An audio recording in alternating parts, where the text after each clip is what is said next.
मलिक साहब, मैं अपने टॉपिक पे ज़रा थोड़ी देर में आता हूँ। ईरान के बाद अगला निशाना पाकिस्तान। लेकिन ये जो आपने सुना है नेतन्याहू जो फरमा रहे हैं, और उन्होंने ईरान की कौम को कहा है कि आप अपनी कौम के अपनी हुकूमत के ख़िलाफ़ खड़े हो जाएं, और साइरस द ग्रेट का रेफरेंस दिया तारीख़ी हवाले से, जब उन्होंने पनाह दी थी जूश नेशन को, और उसका उस एहसान का बदला उतार रहे हैं अब इसराइल वाले। मैं इसको कंपेयर करना चाहता हूँ जो प्राइम मिनिस्टर नरेंद्र मोदी ने कुछ दिन पहले पाकिस्तान की नौजवान कौम को भी यही कहा कि आप अपनी हुकूमत के खिलाफ उठ खड़े हों। तो ये क्या है? ये इत्तेफाक है, प्लानिंग है, या एक स्ट्रेटजी है? क्या है ये? किसी को कोई दो राय नहीं होनी चाहिए, कोई कंफ्यूजन नहीं होनी चाहिए कि ये जो नैरेटिव चल रहा है सब बयानिया नहीं। और मैं हमेशा इस बात पे बड़ा कन्विंस रहा हूं कि जब भी पाकिस्तान के खिलाफ या किसी भी मजबूत इस्लामी मुल्क के खिलाफ, इमर्जिंग इस्लामिक मुल्क के खिलाफ कोई भी प्लान बनता है तो वो सिवाय इसराइल, भारत, अमेरिका तक ही महदूद नहीं रहता, बल्कि उसमें बहुत से और लोग भी शामिल होते हैं। इसलिए हमें इस पे तो कोई दो राय रखनी नहीं। अगर आप को देखें और आप इस नेतन्याहू को देखें तो ये फाशिस्ट लोग हैं, इनका आइडियोलॉजी एक है। अगर आप देखें मोदी को तो उसने क्या किया, उसने जुल्म और बर्बरियत के वो कारनामे अंजाम दिए जो कि शर्मनाक थे हिंदुस्तान के अवाम के लिए। इसी तरह अगर आप नेतन्याहू को देखें तो उनके जहन में तो कोई कंफ्यूजन नहीं है कि वो ग्रेटर इसराइल क्या है और गजा के लोगों को वो क्यों शहीद किए जा रहे हैं, और उनके नजदीक गजा के लोगों का कोई हक नहीं है कि वो फलस्तीन के अंदर रहे। उनके यहाँ कोई कंफ्यूजन है। अब अगर इस सारे नैरेटिव को देखें तो जब इंडिया पाकिस्तान की जंग लगती है तो वो जो शुरू करते हैं टेररिस्ट, उसके बाद इधर नैरेटिव शुरू होता है mass weapons of mass destruction और न्यूक्लियर टेक्नोलॉजी। और जब देखते हैं कि ईरानी नेशन उसका मुकाबला करने को चाह रही होते तो वो उसको शख्सी प्रेफरेंस कोई चीज नहीं होती। अगर आप देखें इन्होंने जो अपना नैरेटिव बयान किया कि राइजिंग लॉयन, तो लॉइन का क्या तस्वुर उन्होंने दिया कि वो जो बादशाहत के ज़माने में ईरान का निशान था। तो ये तफरीक पैदा करने की कोशिश की। मैं ये मानता हूँ कि ईरान में ज़रूर मसाइल है, मैं ये ज़रूर मानता हूँ कि ईरान के अंदर भी कुछ इंटरनल प्रॉब्लम्स हैं, और उसका सबसे बैना सबूत ये है कि आज तक ईरान की जितनी टॉप लीडरशिप, वेदर वो मिलिट्री थी या साइंटिफिक थी या न्यूक्लियर लीडरशिप थी, उसको जो टेक आउट किया गया है उसमें डेफिनेटली इनसाइड हाथ जरूर शामिल था। अच्छा, इसमें मैं आपने आपने अच्छा किया, आपने टेकअप किया इंटरनल इंटेलिजेंस फेलियर, उनका सिक्योरिटी फेलियर। मैं कंपैरिजन कुछ पाकिस्तान से भी करना चाहता हूँ, क्योंकि पाकिस्तान और भारत की भी दुश्मनी है। ऐसी सिचुएशन से इंडिया क्या आइंदा जो यूक्रेन ने किया रूस के साथ, या जो अब इसराइल ने पहले अंदर लोग भेजे उनके साथ, ड्रोन्स के साथ, तो क्या इंडिया भी ऐसी कोई कार्रवाई पाकिस्तान के अंदर कर सकता है इसी तरीके से? अगर ऐसा है तो क्या हमें ऐसे इंटेलिजेंस फेलियर से बचने के लिए क्या करना पड़ेगा, क्या करना चाहिए? देखिए, इंडिया से कोई खैर की तवक्को न रखें, खास तौर पे मोदी और नेतन्याहू के होते हुए कोई खैर की तवक्को न रखें। अगर आपने खबरों को फॉलो किया हो तो आपने देखा होगा कि नेतन्याहू ने इनको कॉल किया, मिस्टर मोदी को, और उनका शुक्रिया अदा किया कि उन्होंने जो इन्फॉर्मेशन दी। तो ये किसी वक्त भी कर सकता है, लेकिन आप ये देखें कि खुदा न खास्ता जो अटैक ईरान में होता है, जो इंटरनल इंटेलिजेंस फेल ईरान में होता है, अल्लाह का बहुत एहसान है, अल्हम्दुलिल्लाह रब्बिल आलमीन, वी आर वेल प्रिपेयर्ड। हमने अमली मुजाहरा देखा कि पाकिस्तान के अंदर से कोई ऑपोजिशन की आवाज नहीं हुई। सालमियत और वकार का सवाल है, तो मेरे ख्याल में मोदी कुछ भी कर सकता है, लेकिन अब खास तौर पे इस वाक्य के बाद उसको 10। क्या आप समझते हैं कि इजराइल की ये सोच बदल गई होगी और वो इंडिया के साथ मिलकर अब पाकिस्तान के खिलाफ इसी तरह की किसी कार्रवाई का नहीं सोचेगा? सारी कौम को यह पता होना चाहिए कि इंडिया और इजराइल कभी नहीं बदलेंगे।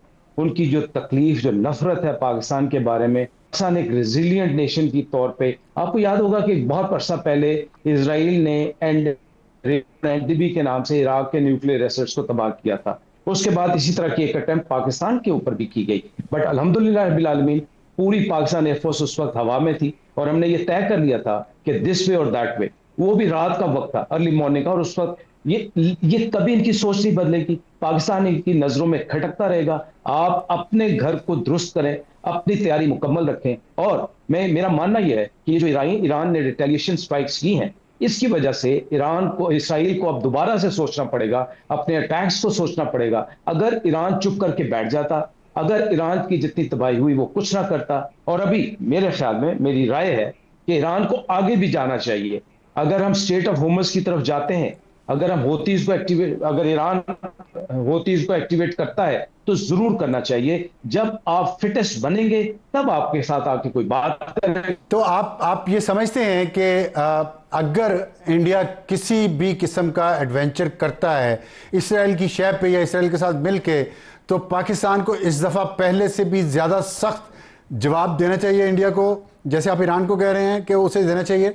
जो आपने इस वाक्य में भी देखा, जो हमारा इनके साथ अटैक हुआ था, आपको पता नहीं, हमारे अटैक्स हुए उस वक्त ईडब्ल्यू वॉरफेयर के ऊपर, जो इनके एसेट्स थे उनके ऊपर उस वक्त इसराइल के एक्सपर्ट्स काम कर रहे थे।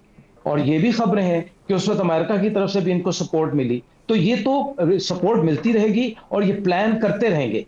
अब वक्त ही आ गया है कि अब हमने जो अल्हम्दुलिल्लाह अल्लाह के फजल से करना था कर लिया, और पहले से ज्यादा तैयारी करें, लेकिन ऐसा दंदाने शिकन जवाब दें कि इनको दोबारा जुर्रत ना हो।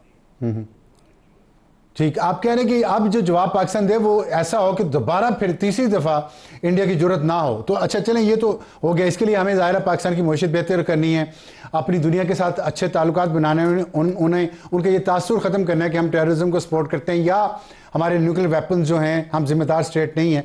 अभी जो फील्ड मार्शल आसिम मुनीर का दौरा अमरीका है, आप समझते हैं उसमें इन इशूज़ पे बात होगी, या आपके ख्याल में क्या क्या करना चाहिए पाकिस्तान को इस मौके पर?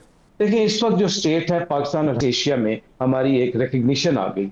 इस रिकग्निशन को जिस तरह हमने एक्सप्लॉइट करना है उसको करना चाहिए, अस्करी महाज पे, सफारती महाज पे, और मेरे ख्याल में तो इससे ज्यादा आगे जाना चाहिए। अमेरिका के पास हमें आर्मी के साथ साथ अपने दूसरे लोगों को भेजना चाहिए, अपने बिजनेसमैन के नुमाइंदे भेजने चाहिए, सोशल साइंसेस के लोग भेजने चाहिए, ताकि वो पाकिस्तान का वो नैरेटिव बनाए जो असल नैरेटिव है।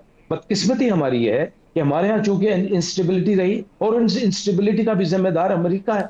उसने तो हमें उस जंग में धोखे रखा, हमें सारी वेस्ट ने उस वॉर और टेरर पे झोंके रखा, जिसमें हम अपने घर पे तवज्जो ही नहीं दे पाए। सो हम अपने घर पे तवज्जो देते हुए सफारती महाजों पे ये जरूर अमेरिका में अब डिस्कस होगा कि देखिए, इसमें कोई शक किसी को के लिहाज से अल्हम्दुलिल्लाह हम लेंगे या फंडामेंटलिस्ट ले लेंगे, हमारा कमांड नेटवर्क बहुत मजबूत है, बहुत सिक्योर है, और मॉडर्न लाइंस के ऊपर है, जिसमें किसी को किसी किस्म का कोई सकम मौजूद नहीं।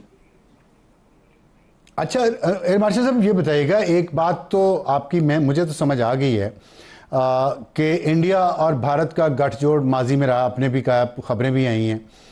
तो ये जो भी रिसेंट पाक भारत जंग हुई है, तो भारत को तो हमने जवाब दिया है, तो इसराइल को तो हमने जवाब कोई नहीं दिया। और अगर खुदा न खास्ता अभी मुस्तकबिल में इसराइल फिर कुछ करता है ईरान के बाद पाकिस्तान के साथ, तो पाकिस्तान फिर इसी तरह ठंडा रहेगा या कुछ करेगा तो क्या करना चाहिए? देखें, कुछ चीजें ऐसी होती हैं जो आप अपने जेब में रखते हैं, वो कार्ड्स तब शो करते हैं जब बारी आती है। हमें, मुझे अपनी पुरानी सर्विस के लिहाज से कोई कंफ्यूजन नहीं है कि मैं खुदा ना खासा का लफ्ज कहता हूं कि अगर इसराइल ने कोई ऐसी मैली नजर से हमें देखा, तो अल्लाह के बड़ा फजल है, हमारे पास कुछ ऐसी चीजें हैं जो कि हम उनको टारगेट करेंगे और उनके सहूलतकारों को भी टारगेट करेंगे। इसलिए कोई हमें इतनी आसानी से तरनवाला न समझे। हमारे पास अल्हम्दुलिल्लाह जैसे वॉर चेंज हो रही है, जो यूक्रेन का आपने देखा, जो भी शॉक एंड ऑ इसराइल ने क्रिएट किया, और जो इंटेलिजेंस फेलियर हो रहा है, उसके लिए आपको मजीद तैयारी करनी पड़ेगी। किसी खुशफहमी में ना रहें। कोई मुल्क, कोई दोस्त किसी के लिए जंग नहीं लड़ता, सब अपने मफादात की जंग लड़ते हैं। तो आपको अपने मफादात का तहफ़्फ़ुज़ खुद करना पड़ेगा। बस यही सुनना था एयर मार्शल साहब कि हमारे पास कुछ चीज़ें ऐसी हैं जिससे जवाब दिया जा सकता है। ये बताइएगा, आपने कहा कि खुद, अच्छी बात की आपने कि कोई किसी की जंग नहीं लड़ता और ख़ुद ही सब कुछ करना पड़ता। अभी भी हमने देखा कि हमें खुद ही लड़नी पड़ी जंग। तो क्या आप इस पर, आपकी राय क्या है? आपने कहा कि जो सिविलियन क़यादत है, नॉन मिलिट्री क़यादत जो है पाकिस्तान की, उसको भी आगे ले जाना चाहिए, उसके ज़रिए भी अमेरिका से या दुनिया से ताल्लुकात बेहतर करने चाहिए। क्या करना चाहिए? आप थोड़ा सा उस पर बात करेंगे? देखें जी साहब भाई, देखें, ये बात तो बिल्कुल आया है कि भी आप पॉलिटिकल स्टेबिलिटी लेके आते हैं तो दुनिया में डेमोक्रेटिक नॉर्म्स को ज्यादा समझा जाता है रादर देन मिलिट्री नॉर्म्स को। तो बजाय हम मिलिट्री टच को लेके चले, ठीक। मेरी जाती राय है कि आपको नॉन मिलिट्री स्टांस लेके अपना वो फेस, डेमोक्रेटिक फेस आपको दुनिया में दिखाना चाहिए, जो हम बार बार बात करते हैं कि और ये इमेज देना पड़ेगा कि पाकिस्तान एक जिम्मेदार स्टेट है जिसका न्यूक्लियर कमांड एंड कंट्रोल इंतहाई सिक्योर है, और हम चाहते हैं कि हम अमन की जिंदगी गुजारते हुए अपने मुल्क और अपने मुल्क के वासियों को आगे लेके चलें। एक सवाल लोगों के जहनों पे बहुत है, और आप ज़ाहिर है आप दिफाई माहिर हैं, आपने सारी ज़िंदगी एयरफोर्स में गुजारी है और जंगें भी लड़ी हैं। ये बताइएगा कि लोग कह रहे हैं कि अब क्या होगा। ये सवाल बहुत लोग पूछते हैं कि ईरान इसराइल की जो जंग हो रही है ये स्पिल ओवर होगी, क्या होगा, और इससे माशी तौर पर तो ज़ाहिर है नुकसान बहुत हो सकता है। पाकिस्तान जैसे मुल्कों को तेल की कीमतें ऊपर चली गई हैं, मज़ीद बढ़ेंगी। तो आपके ख्याल में ये जंग क्या रुख लेने जा रही है, या आप समझते हैं कि सीज़ फायर हो जाएगा? देखिए, जब यूक्रेन की जंग चली तो लोगों ने कहा कि ये we are heading towards another great war. Iran को अगर आपने मजीद प्रेस किया तो वो जो आज उन्होंने वार्निंग दी है कि हम यूके, फ्रांस और यूएसए की इंस्टॉलेशन को हिट करेंगे, तो वो इंस्टॉलेशन कहां पे है? उसी रीजन के अंदर ही है ना। लाइक इराक के अंदर स्पेशल फोर्सेस का जी। कैंप है अमेरिका का, और वो बिल्कुल इनकी रेंज में है।